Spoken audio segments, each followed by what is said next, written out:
नमस्कार, स्वागत है आप सभी का डीडी न्यूज के इस विशेष सांकेतिक भाषा के बुलेटिन में। आपके साथ मैं हूं संध्या शर्मा और मेरे साथ है मेरी सहयोगी मनीषा शर्मा। आइए बुलेटिन की शुरुआत करते हैं हेडलाइंस के साथ। भारत और मॉरिशस के प्रधानमंत्री आज काशी में करेंगे द्विपक्षीय वार्ता।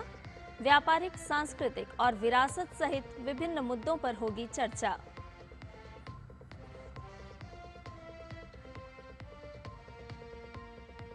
उत्तराखंड के बाढ़ प्रभावित इलाकों का आज हवाई सर्वेक्षण करेंगे प्रधानमंत्री नरेंद्र मोदी।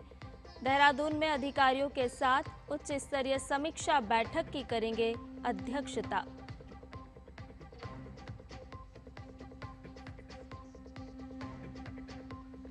नेपाल में फंसे भारतीयों को निकालने में जुटी सरकार। एयर इंडिया और इंडिगो ने शुरू किया विशेष उड़ानों का संचालन। हिंसक प्रदर्शन में अब तक 30 लोगों की मौत।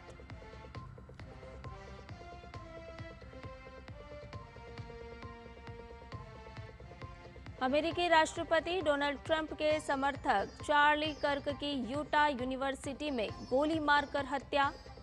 हमलावर अब भी फरार।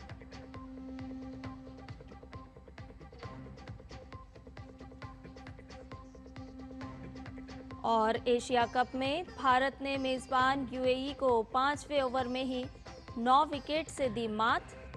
कुलदीप यादव ने 4 और शिवम दुबे ने चटकाए 3 विकेट।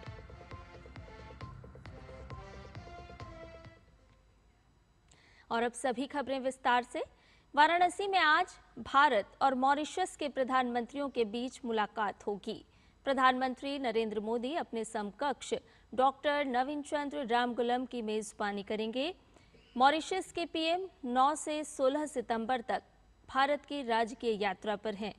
प्राचीन और ऐतिहासिक नगरी में दोनों नेता द्विपक्षीय सहयोग के सभी पहलुओं की समीक्षा करेंगे, जिसमें विकास, साझेदारी और क्षमता निर्माण पर विशेष ध्यान दिया जाएगा।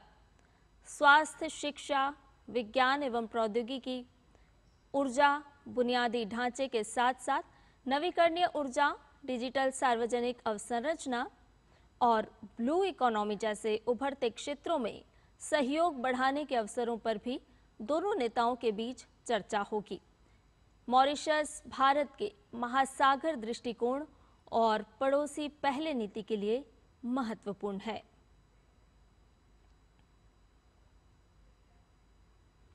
उत्तर प्रदेश के बाद प्रधानमंत्री नरेंद्र मोदी आज उत्तराखंड का भी दौरा करेंगे। पीएम यहां राज्य के आपदा प्रभावित क्षेत्रों का हवाई सर्वेक्षण करेंगे। इसके बाद मुख्यमंत्री पुष्कर सिंह धामी और राज्य के वरिष्ठ अधिकारियों के साथ एक उच्च स्तरीय समीक्षा बैठक की अध्यक्षता भी करेंगे। उत्तराखंड में पिछले दिनों भारी बारिश के कारण भूस्खलन और बादल फटने जैसी कई घटनाएं देखने को मिली, जिसमें जान माल का काफी नुकसान हुआ।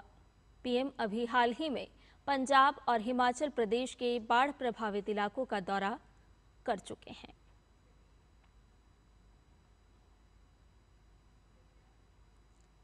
प्रधानमंत्री नरेंद्र मोदी ने गुरुवार को इटली की पीएम जॉर्जिया मेलोनी से बातचीत की। दोनों शीर्ष नेताओं के बीच कई अहम मुद्दों पर चर्चा हुई।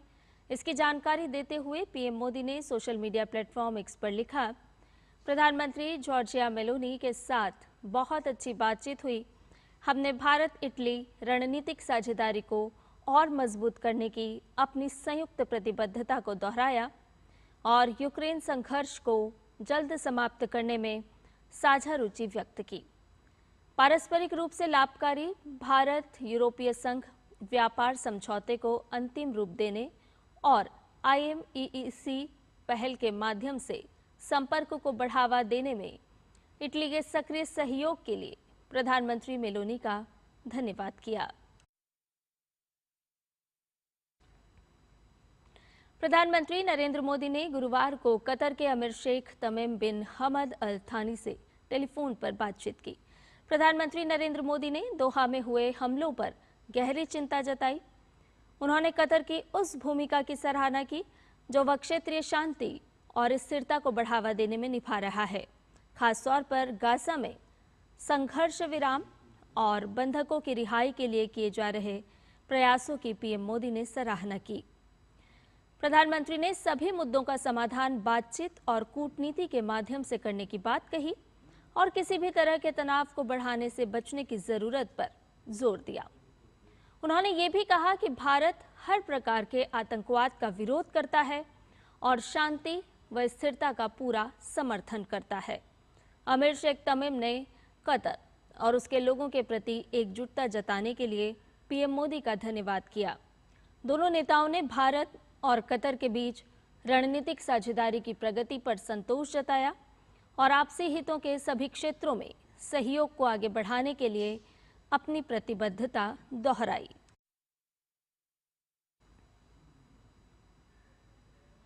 नेपाल में हिंसक प्रदर्शनों के कारण फंसे यात्रियों की मदद के लिए एयर इंडिया और इंडिगो आज भी विशेष उड़ानों का संचालन कर रही है। एयर इंडिया की दिल्ली से काठमांडू और वापसी के लिए विशेष उड़ानों का संचालन जारी है। इसी के साथ नियमित उड़ान भी बहाल कर दी गई है। एयर इंडिया ने इस त्वरित व्यवस्था के लिए सरकार और अन्य एजेंसियों का आभार व्यक्त किया है। साथ ही यात्रियों से आग्रह किया है कि एयरपोर्ट पहुंचने से पहले वो फ्लाइट का स्टेटस जरूर चेक कर लें। इसके अलावा किसी अन्य जानकारी के लिए 011-6932-9333, 011-6932-9999 नंबर पर कॉल करें। इसके साथ ही इंडिगो की स्थगित उड़ान सेवाएं भी आज फिर से शुरू हो रही हैं। इंडिगो आज से काठमांडू के लिए और वहां से वापसी की निर्धारित उड़ान फिर शुरू कर रही है।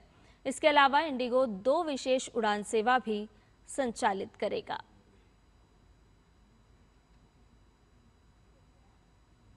नेपाल के स्वास्थ्य एवं जनसंख्या मंत्रालय ने जानकारी दी है कि देश भर में हुए हिंसक जेन-ज़ी प्रदर्शनों में अब तक 30 लोगों की मौत हो चुकी है और 1600 से ज्यादा लोग घायल हुए हैं। मंत्रालय के प्रवक्ता डॉक्टर विकास देवकोटा के मुताबिक देश के 29 अस्पतालों से जुटाए गए आंकड़ों के आधार पर ये जानकारी दी गई है। अब तक 1611 लोगों का इलाज किया गया है, जिनमें से 274 लोग अभी भी भर्ती हैं और उनका उपचार चल रहा है। इसके अलावा 56 लोगों को गंभीर स्थिति के कारण दूसरे अस्पतालों में रेफर किया गया है, जबकि 719 लोग इलाज के बाद घर लौट चुके हैं। सबसे ज़्यादा 436 मरीजों का इलाज सिविल सर्वेंट्स अस्पताल में हुआ, जबकि 161 लोग ट्रॉमा सेंटर और 109 लोग एवरेस्ट अस्पताल में भर्ती हुए।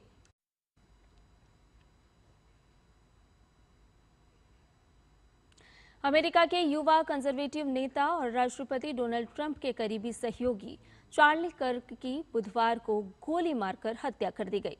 कर्क यूटा वैली यूनिवर्सिटी में एक कॉलेज के कार्यक्रम में भाषण दे रहे थे, तभी उन पर हमला हुआ। चार्ली पर यह हमला उस वक्त किया गया जब वो छात्रों के साथ प्रश्नोत्तर सत्र में शामिल थे। इस हमले का वीडियो सोशल मीडिया पर वायरल हो गया है। मौके पर अफरा तफरी मच गई और लोग चीखते भागते नजर आ रहे हैं। FBI के निदेशकाश पटेल ने कहा कि वो घटना पर करीबी नजर रख रहे हैं और मामले की जांच की जा रही है। पुलिस संदिग्ध हमलावर की तलाश में जुटी है। चार्ली कर्क की गिनती ट्रंप के करीबियों में होती है। कर्क ने 2012 में शिकागो के उपनगर में टर्निंग पॉइंट USA की स्थापना की थी। इस संगठन का मकसद कॉलेज कैंपसों में कम टैक्स और सीमित सरकार की विचारधारा को बढ़ावा देना था।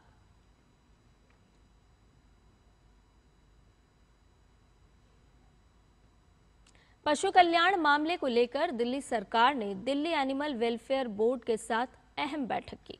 विकास मंत्री कपिल मिश्रा की अध्यक्षता में हुई इस बैठक में पशुपालन विभाग, NDMC, MCD एवं अन्य संबंधित विभागों के वरिष्ठ अधिकारी मौजूद रहे।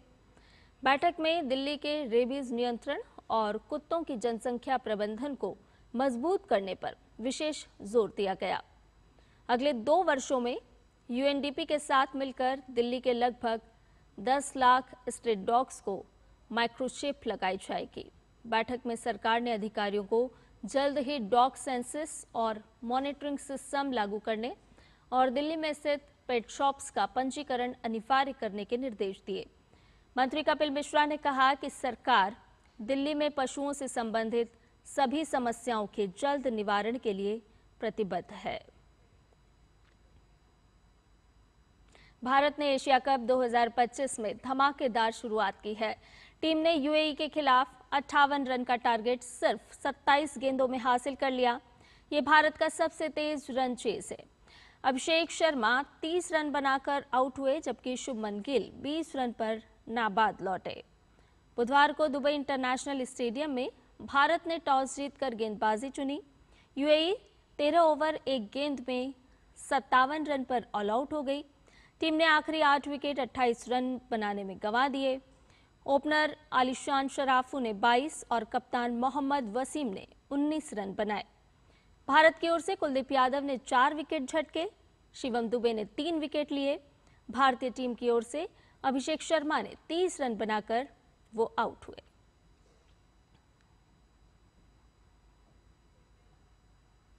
और इसके साथ ही हमारे इस विशेष सांकेतिक भाषा के बुलेटिन में फिलहाल के लिए इतना ही। मुझे और मेरी सहयोगी मनीषा शर्मा को दीजिए इजाजत। नमस्कार।